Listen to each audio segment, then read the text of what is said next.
Hallo und willkommen zum 37. Video von 3 Minuten Deutsch. Heute werde ich euch ein bisschen über das Perfekt beibringen.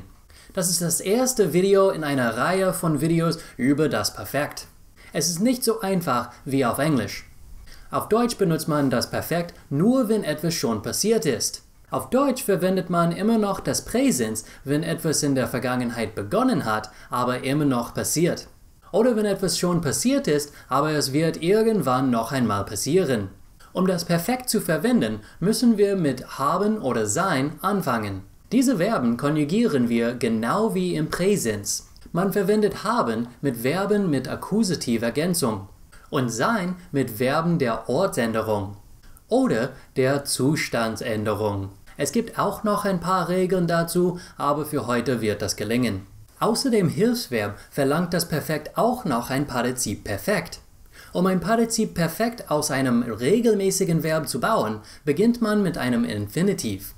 Nimm das en am Ende des Verbs weg, füge ge am Anfang des Verbs hinzu und t am Ende des Verbstamms hinzu. Das Partizip Perfekt steht am Ende des Satzes. Um das Perfekt klarzustellen, müssen wir ein paar Beispiele sehen. Ich habe sie zuerst im Präsens geschrieben und dann noch einmal im Perfekt. Ich sage das meiner Mutter. I am telling my mother that. Ich habe das meiner Mutter gesagt. I told my mother that. Machst du deine Hausaufgaben? Are you doing your homework? Hast du deine Hausaufgaben gemacht? Did you do your homework? Der Geist der vergangenen Weihnacht zeigt Scrooge seine Vergangenheit. The ghost of Christmas past shows Scrooge his past. Der Geist der vergangenen Weihnacht hat Scrooge seine Vergangenheit gezeigt. The ghost of Christmas past showed Scrooge his past. Wir fragen unsere Lehrerin. We are asking our teacher. Wir haben unsere Lehrerin gefragt. We asked our teacher. Reist ihr nach Österreich? Are you traveling to Austria? Seid ihr nach Österreich gereist? Did you travel to Austria? Es gibt auch noch ein paar komische Regeln, die man kennen muss. Wenn man ein e zwischen dem Verbstamm und der Endung des Verbs im Präsens schreiben würde, muss man auch ein e zwischen dem Verbstamm und dem t am Ende des Partizip Perfekts im Perfekt schreiben. Zum Beispiel, der Mann arbeitet in der Garage. The man is working in the garage. Der Mann hat in der Garage gearbeitet.